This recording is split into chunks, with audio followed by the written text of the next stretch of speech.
ఏపీలో వారందరికీ కొత్తగా పింఛను 50 ఏళ్లు దాటితే చాలు. ప్రభుత్వం కీలక నిర్ణయం. ఆంధ్రప్రదేశ్ ముఖ్యమంత్రి నారా చంద్రబాబు నాయుడు గారు కీలక సమీక్ష నిర్వహించారు.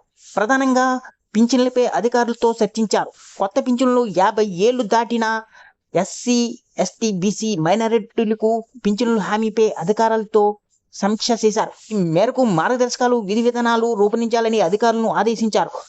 5గురు మంత్రులతో కూడిన సబ్ కమిటీని కూడా ఏర్పాటు చేయాలని నిర్ణయం తీసుకున్నారు. ఈ వీడియోని ఎక్కడ స్కిప్ చేయకుండా పూర్తి వరకు చూడండి, లేకపోతే మీకు పూర్తి సమాచారం అందదు. ఆంధ్రప్రదేశ్ ప్రభుత్వం కీలక నిర్ణయం తీసుకుంది. రాష్ట్రంలో కొత్త పింఛన్ల మంజూరుకు గ్రీన్ సిగ్నల్ ఇచ్చింది. 5గురు మంత్రులతో కూడిన సబ్ కమిటీ ఏర్పాటు చేయాలని, మార్గదర్శకాలు రూపొందించాలని అధికారులను ముఖ్యమంత్రి చంద్రబాబు గారు ఆదేశించారు. అంతేకాదు రాష్ట్ర వ్యాప్తంగా పాత పింఛన్లను కూడా ఇదే కమిటీ సమీక్షించనుంది. రాష్ట్ర వ్యాప్తంగా భారీగా అనర్హులకు పింఛన్లు మంజూరు చేశారనే ఫిర్యాదులు ఉన్నాయన్నారు.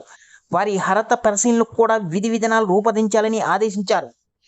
పింఛన్ల విషయంలో ఈ 2 అంశాలపై నెలలోపు సమగ్ర నివేదికలు అందించాలని అధికారులకు ముఖ్యమంత్రి చంద్రబాబు గారు ఆదేశించారు. గత ప్రభుత్వం హయాంలో అర్హత ఉన్న చాలా మందికి పింఛన్లు అందలేదని, అర్హత ఉన్న ఏ ఒక్కరూ పింఛన్కు దూరం కాకుండా పక్కాగా మార్గదర్శకాలు రూపొందించాలి అని అన్నారు. ఎన్నికల సమయంలో 50 ఏళ్లు దాటిన ఎస్సీ, ఎస్టీ, బీసీ మైనారిటీలకు పింఛను అందిస్తామని హామీ అమలుకు గాను ఇప్పటికే సర్వే పూర్తి చేశారు. రాష్ట్ర వ్యాప్తంగా 50 నుంచి 60 వేల మధ్య వీరు 15 లక్షల మంది ఉన్నట్లు గుర్తించగా వీరికి పింఛన్లు అందించేందుకు కార్యాచరణను రూపొందించాలి అని అన్నారు. ఈ మేరకు తదుపరి సమావేశంలో అమలుకు దిశానిర్దేశం చేయనున్నట్లు తెలిపారు. రాష్ట్రంలో సామాజిక పింఛనుదారుల అర్హతను నిర్ధారించే అంశంపై త్వరలోనే మంత్రివర్గం ఉపసంఘాన్ని ఏర్పాటు చేయాలని మంత్రి తెలిపారు. రాష్ట్రంలో కొందరు అనర్హులు సామాజిక పెన్షన్లు తీసుకుంటున్నారని, బైకులు, ద్విచక్రం నడుపుతున్న వ్యక్తులు సైతం 15,000 వికలాంగ పింఛను తీసుకుంటున్నారని తెలిపారు. అంతేకాదు రాష్ట్రంలో డ్వాక్రా మహిళలు సంఘాలను మైక్రో పారిశ్రామిక వేత్తలుగా మార్చాలనేది కూటమి ప్రభుత్వం నిర్ణయం తీసుకుందని, 10 జిల్లాల్లో ఎస్పీలను ఏర్పాటు చేసి మహిళా పారిశ్రామికవేత్తలను ప్రోత్సహిస్తామని అన్నారు.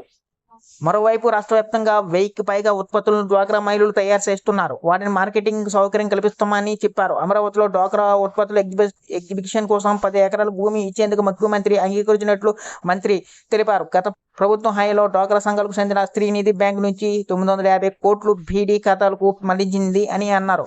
ఎన్నికలకు నెల రోజుల ముందు 500 కోట్లు పీడీ ఖాతాలకు మార్చేస్తే స్త్రీనిధి బ్యాంకులకు అప్పుల్లో ముంచారని, ఈ వ్యవహారాలపై విచారణ చేయించాలని నిర్ణయించామన్నారు. మొత్తం మీద ఏపీలో కొత్త పింఛన్ల దరఖాస్తులతో పాటుగా అనర్హుల పింఛన్లు తొలగించాలని ప్రభుత్వం నిర్ణయం తీసుకుంది. అలాగే ప్రభుత్వం త్వరలోనే మార్గదర్శకాలు రూపొందించి విధి విధానాలను విడుదల చేయనున్నారు. ఈ వీడియో కానీ మీకు నచ్చినట్లయితే ఒక లైక్, సబ్స్క్రైబ్ చేయడం మాత్రం మర్చిపోకండి.